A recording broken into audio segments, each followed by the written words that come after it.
Within my first 100 days, I will propose to the new Democratic legislature the most progressive agenda this state has ever seen, period. To protecting a woman's right to choose, to better gun laws, to health care protection, to legalizing marijuana. We will make history, and New York will move forward, not by building a wall, my friends, but by building new bridges and building new airports and creating new middle-class jobs. Good evening and welcome to Metro Focus. I'm Jack Ford. Setting the stage for 2019, Governor Andrew Cuomo began his third term with a fiery speech on Ellis Island, laying out an ambitious, progressive agenda that will make full use of the new Democratic-led legislature, stating as top priorities legalizing recreational marijuana, women's reproductive rights, and fixing the city's subways. Invoking political idols like Franklin Delano Roosevelt and his own father, the late liberal icon Mario Cuomo, to call on the nation to follow New York's example, not Washington's, warning that, quote, America's only threat is from within, as he faulted the federal government for deepening divisions in an already divided nation. I fault them for a failure of leadership and government malfeasance. I fault them for manipulating and using the fear and deepening the divisions for their own political purpose. So what's next as the governor begins the first 100 days of his third term? And will his leadership skills perhaps lead him to Washington? Joining me to talk about all that is Matt Ryan, managing editor of New York Now, with a new documentary that takes a close look back at the governor's first two terms as he begins his third. Matt, nice to have you with us. Good to see you, Jack. So let's start off, if we could, with the notion of the first 100 days. As a veteran chronicler of the governor here, was anything that he said a surprise to you at all in that speech? Not really. He had a speech about 3 weeks ago in New York City where he laid out a lot of this. He gave a few more specifics in this speech. But I guess if you were to look back, say, another 18 months or so, one thing that would surprise you is the governor's turnabout on legalizing marijuana. I spoke to him along with other Capitol reporters in Schenectady, upstate here. I think it was about February of last year, where he called it a gateway drug. You know, I think he's read the political tea leaves a little bit here in 2018 and now going into 2019. And some of the new legislators who were elected, specifically in the state Senate, are pushing for this. And so that's really, to me and some of these other Capitol journalists, really going to be one of the fascinating things to watch. Governor Cuomo had a Republican state Senate throughout his whole first two terms. That's going to change. How the power dynamic's going to play out, that's something that I'm really looking forward to see.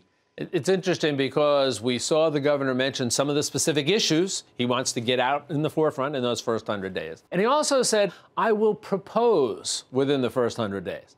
And as you know, there's a big difference between proposing something and actually getting something done. So what do you think then the chances are for actually having some of these significant issues enacted into law?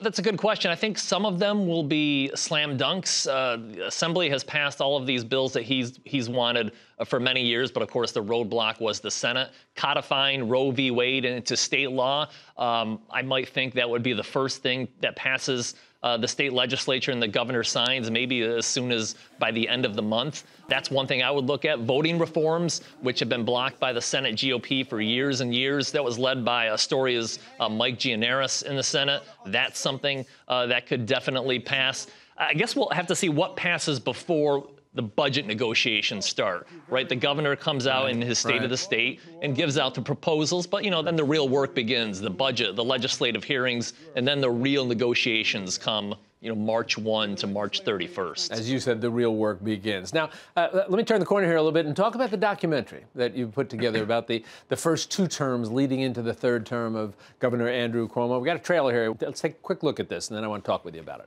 I, Andrew M. Cuomo, do solemnly swear. do solemnly swear. Chaos is not Cuomonian. It's the first law of Andrew Cuomo. This sense of functionality and forward motion is what he would bring to the table, and voters craved it. The other big story of the week, the approval numbers for Andrew Cuomo. You need to have someone who knows how to work with the legislature, but also knows how to push them around a little bit. A friend of the taxpayers of the state of New York, Governor Andrew Cuomo. It is, Matt, a fascinating look back at a fascinating governorship going into the third term now. What has surprised you most looking back at what he was then and what he has become now?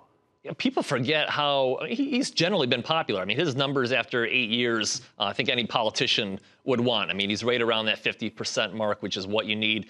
But what he got done in 2011, a lot of people forgot, was he had a very successful first legislative session, especially with Democrats and Republicans as well. He got a property tax cap passed, which pleased the GOP. And then he also pleased the left by getting same-sex marriage, was able to convince 4 Senate Republicans to cross the aisle and vote for that. So his success amongst Republicans early on, I think, really helped him during that first term. And, you know, he lost that support after the SAFE Act. But, you know, as we talked about earlier, now it's a whole new ballgame where he's got Democrats in the Senate and the Assembly.